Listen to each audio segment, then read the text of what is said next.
రాకాలోకంకి స్వాగతం. ఈ కంటెంట్ మీకు నచ్చినట్టయితే లైక్ చేయండి, మీ బంధుమిత్రులకు షేర్ చేయండి. ఇప్పటి వరకు సబ్స్క్రైబ్ చేసుకోకపోతే సబ్స్క్రైబ్ బటన్ని నొక్కండి. అదేవిధంగా బెల్ ఐకాన్ని కూడా తప్పనిసరిగా నొక్కండి. జై హింద్ మిత్రులారా. పాకిస్తాన్కి పాపం నిద్ర పట్టడం లేదు. అంతర్గతంగా అనేక సమస్యలు ఉన్నాయి. పాకిస్తాన్ నుంచి బలూచిస్తాన్, ఖైబర్ పఖ్తూన్వా విడిపోవాలని ప్రయత్నిస్తున్నాయి. సింధులో కూడా వేర్పాటువాద ఉద్యమం నడుస్తోంది. అదేవిధంగా ఆక్రమిత జమ్మూ కాశ్మీర్ ప్రాంతంలో ఉన్నటువంటి ప్రజలు చాలా పెద్ద ఎత్తున తిరుగుబాటు చేస్తున్నారు. పాకిస్తాన్ ఆర్థిక సంక్షోభంలో ఉంది. అంతర్జాతీయంగా ఎందుకు పనికిరాని దేశంగా గుర్తింపు పొందింది. దేశంలో పేదరికము, దారిద్ర్యము పెరుగుతోంది. పాకిస్తాన్లో నీటి లభ్యత లేదు. ఈ సమస్యలన్నీ పాకిస్తాన్ పక్కన పెట్టేసి ఒక సమస్య గురించి చాలా బాధపడుతోంది, చాలా విచారిస్తోంది. ఆ పార్టీ యొక్క అత్యున్నత స్థాయి నాయకులు, ఆ దేశం యొక్క అత్యున్నత స్థాయి నాయకులు దీని గురించి వరి అవుతున్నారు. తమాషా ఏంటంటే ఈ విషయం పాకిస్తాన్ లోపల లేదు. రెండవది, ఈ ప్రపంచంలో ఉన్నటువంటి 57 ఇస్లామిక్ దేశాలకు సంబంధించింది కాదు. ఇరాన్లో జరుగుతున్నటువంటి యుద్ధమో, లేకపోతే లెబనాన్లో హెజ్బుల్లా మీద జరుగుతున్నటువంటి దాడో, ఈ వీటి గురించి పాకిస్తాన్ బాధపడటం లేదు. పాకిస్తాన్ ఒక మసీదు గురించి బాధపడుతుంది. ఆ మసీదు పాకిస్తాన్లో లేదు. ఆ మసీదు భారతదేశంలోని ఉత్తరప్రదేశ్లోని ప్రధానమంత్రి నరేంద్ర మోదీ ప్రాతినిధ్యం వహించేటటువంటి వారాణసి లోకసభ నియోజకవర్గంలోని వారాణసి పట్టణంలోని రైల్వే స్టేషన్ పక్కన ఉంది. కాబట్టి పాకిస్తాన్కి ఆమడల దూరంలో ఉన్నటువంటి మసీదు గురించి ఆసిఫ్ అలీ జర్దారీ వంటి నాయకుడు ఏకంగా ఆయన కంగారు పడుతూ ట్వీట్లు చేస్తూ అసలు ఆ మసీదుని రక్షించాలని చెప్పి పిలుపునివ్వడంలో ఆంతర్యం ఏమిటి? ఇస్లామిక్ ప్రపంచంతో సంబంధం లేనటువంటి విషయం మీద పాకిస్తాన్ భారతదేశంలో ఉన్న విషయం గురించి మాట్లాడుతోంది.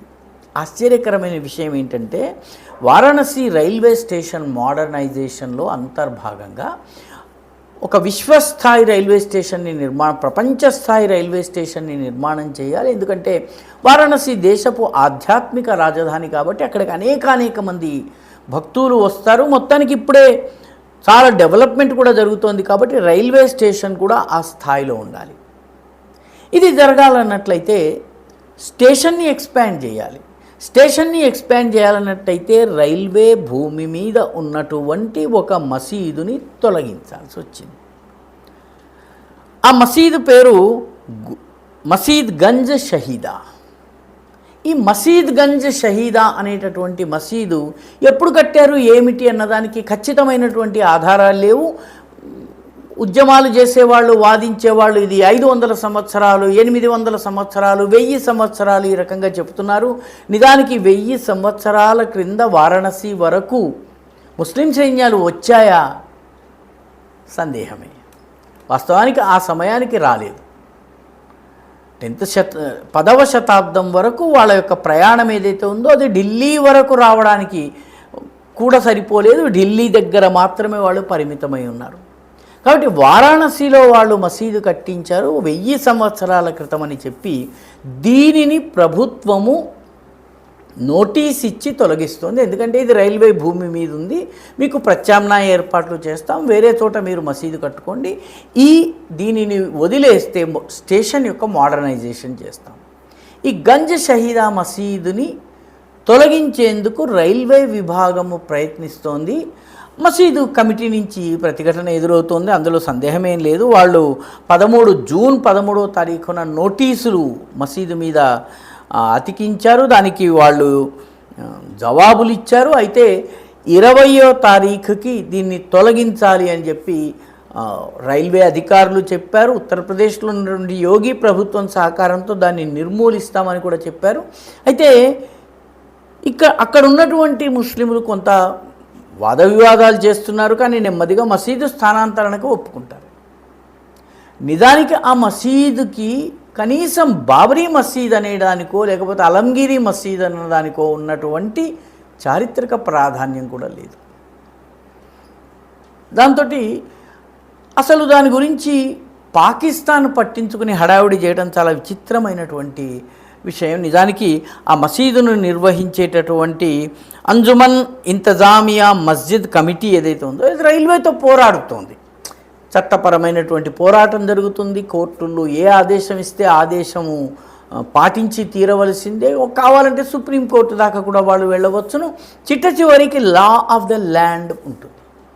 మస్జిద్ ఇంతజామియా కమిటీ నాయకులు కూడా మా విషయంలో పాకిస్తాన్ జోక్యం చేసుకోవద్దు, మీరు జోక్యం చేసుకుంటే మాకు లాభం కన్నా నష్టం ఎక్కువ జరుగుతుందని చెప్పారు.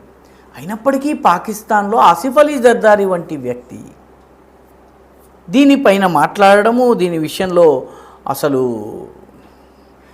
అదేదో మొత్తం ఇస్లాముకి ప్రమాదం వస్తున్నట్టుగా మాట్లాడటము విచిత్రము. భారతదేశంలో ఉన్నటువంటి ముస్లిములు మాకు పాకిస్తాన్ జోక్యం వద్దంటున్నారు. ఆ మసీద్ కమిటీ వాళ్ళు అంటున్నారు మేము ప్రభుత్వంతో తేల్చుకుంటా న్యాయపరంగా పోరాడతామంటున్నారు. అది రైల్వే భూమి అని రైల్వే వాళ్ళు నోటీసులు ఇస్తున్నారు. కాదన్నట్లయితే తమ దగ్గర ఉన్నటువంటి సాక్ష్యాలను ఇంతజామియా కమిటీ ఇవ్వవలసి ఉంటుంది. ఇది కోర్టుల దాకా వెళ్ళవచ్చును, లేకపోతే మిగతా అనేక ప్రక్రియలు ఉన్నాయి. కానీ పాకిస్తాన్ ఇందులో బాధపడటం చాలా విచిత్రం. ఎందుకంటే పాకిస్తాన్లో హిందూ మందిరాలను కూల్చడం అనేది సర్వసాధారణం. హిందూ మందిరాలు ఇస్లామాబాద్ వంటి దేశ రాజధానిలో హిందూ మందిరం లేదు. దేశ విదేశాల నుంచి వచ్చినటువంటి హిందువులు ఎక్కడన్నా ఏదన్నా దౌత్య వ్యవహార్తలుగా లేకపోతే అధికారులుగా రకరకాల వరల్డ్ బ్యాంక్ సిబ్బందిగా వస్తే వాళ్ళు గుడికి వెళ్ళాలి, పూజ చేసుకోవాలన్నట్లయితే ఇస్లామాబాద్లో రాజధానిలో మందిరం లేదు కాబట్టి మందిరానికి ఇమ్రాన్ ఖాన్ సమయంలో భూమినిచ్చారు. 2 నెలల్లో ఇమ్రాన్ ఖాన్ తన ఆదేశాల్ని వెనక్కి తీసుకున్నాడు. పాకిస్తాన్లో ఉన్నటువంటి అనేక మందిరాలు జీర్ణస్థితిలో ఉన్నాయి. వాటిని బాత్రూములుగానో టాయిలెట్లుగానో ఎందుకు పనికిరానటువంటి ఆవుల్ని కట్టేసేటటువంటి స్థానాలుగానో ఉపయోగిస్తున్నారు. కొన్ని మందిరాలు మాత్రమే పాకిస్తాన్లో ఉన్నాయి. పాకిస్తాన్లోని హిందూ మైనారిటీల మీద జరుగుతున్నటువంటి అత్యాచారాలు కనీవిని ఎరుగని స్థాయిలో జరుగుతుంది. అలాంటి పాకిస్తాన్ వారణాసిలో ఉన్నటువంటి ఈ మందిరం గురించి ఇంతగా బాధపడటం కాస్త హాస్యాస్పదంగానే ఉంది. ముందు తన సొంత ఇంటిని సర్దుకుని తన దేశంలో ఉన్నటువంటి ముస్లిములే అయినటువంటి బలూచులు, ఖైబర్ పఖ్తూన్వాలో ఉన్నటువంటి పష్తూన్లు, సింధ్ ప్రాంతంలో ఉన్న సింధులు, తమ కబ్జాలో ఉన్నటువంటి పాకాక్రమిత కశ్మీర్లో ఉన్నటువంటి మీర్పురీలు, మిగతా పుంచీలు, సూదనీలు వీళ్ళందరూ కూడా ఎందుకు వేరు కావాలని ప్రయత్నిస్తున్నారో ఆలోచించి ఆ సమస్యను పరిష్కరించాలి. భారతదేశంలోని వారణాసి గురించి ఆలోచించవలసిన అవసరం పాకిస్తాన్కి లేదు. అయితే పాకిస్తాన్ ఎప్పుడు కూడాను రాంగ్ చాయిసెస్ చేపట్టడంలో అదొక ఛాంపియన్ లాంటి దేశం. అది అయినప్పటికీ కూడా కాశీలో ఉన్నటువంటి ఏమాత్రము చారిత్రక ప్రాధాన్యం లేనటువంటి మసీదు విషయంలో ఆసిఫ్ అలీ జర్దారీ వంటి వ్యక్తి మాట్లాడటం ఆశ్చర్యకరం. ఈ వీడియో మీకు నచ్చినట్టయితే లైక్ చేయండి, షేర్ చేయండి, ఈ ఛానల్కి సబ్స్క్రైబ్ చేయండి. మీ అభిప్రాయాన్ని కమెంట్ల రూపంలో తప్పనిసరిగా పంపించండి.